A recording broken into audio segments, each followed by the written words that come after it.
Polling తరువాత జరిగినటువంటి హింసకు సంబంధించి విచారణ కోసం ఎలక్షన్ కమిషన్ ఆదేశాలతోటి 13 మందితో కూడిన ఒక సిట్ నియమించి 2 రోజుల్లో నివేదిక ఇవ్వమని చెప్పారు కదా. ఆ సిట్ నిన్న వాళ్ళ పని అనేది స్టార్ట్ చేశారు. అండ్ ఈరోజు కూడా వాళ్ళ పని అంటే క్షేత్రస్థాయిలో పర్యటించి అభిప్రాయాలు సేకరించి రేపేమో ఎలక్షన్ కమిషన్కి ప్రాథమిక నివేదిక ఇస్తారు. అండ్ 2 రోజుల్లో మొత్తం విచారణ చేసి నివేదిక ఇవ్వడం సాధ్యం కాదు. కానీ నాకు అనిపిస్తూ ఉంది ప్రాథమిక నివేదిక ఇచ్చి ఆ తర్వాత పూర్తి స్థాయి నివేదిక ఇవ్వడం కోసం మరికొంత సమయం అడగచ్చు. ఈ క్రమంలో ఈ సిట్లోని సిట్ చేస్తున్నటువంటి విచారణ ఏదైతే ఉంటుందో ఆ విచారణ దారి తప్పుతుందా అనే రకమైనటువంటి వార్తలు కూడా వస్తూ ఉన్నాయి.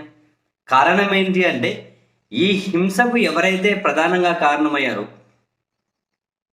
అనంతపురం జిల్లా లాంటి చోట్ల ఆ ప్రధానంగా కారణమైన వాళ్ళ సహకారంతోనే రికార్డ్స్ తయారు చేయడం, నివేదిక తయారు చేయడం ఇవన్నీ చేస్తూ ఉన్నారు అని చెప్పి ఈ సిట్ వాళ్ళు కూడా తీవ్ర విమర్శలు ఎదుర్కోవడం బాధాకరం. అండ్ మరీ ముఖ్యంగా తాడిపత్రి ఎమ్మెల్యే కేతిరెడ్డి పెద్దారెడ్డి గారి ఇంటి మీద దాడి చేసి ఫర్నిచర్ ధ్వంసం చేసి సీసీ కెమెరాలు ధ్వంసం చేసి ఇదంతా ఎవరి నేతృత్వంలో జరిగిందో ఒక డిఎస్పి, ఆ డిఎస్పినే ఈ రికార్డుల నిర్వహణ, ఈ నివేదిక తయారు చేయడం ఇందులో కీలక పాత్ర పోషిస్తున్నారు అని.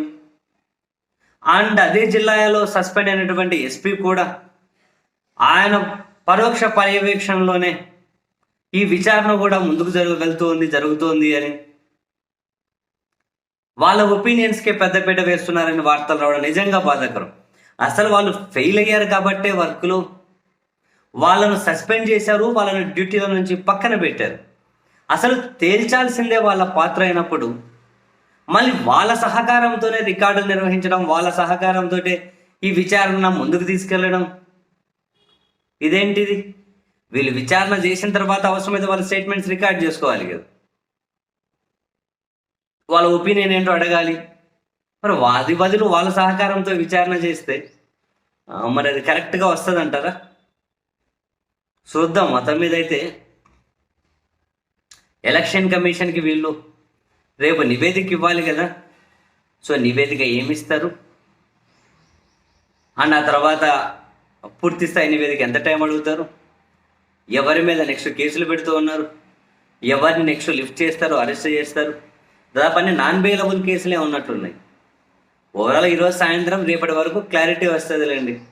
కరెక్ట్ దారిలో నడిచిందా విచారణ, లేకపోతే ఇది కూడా దారి తప్పిందా అని.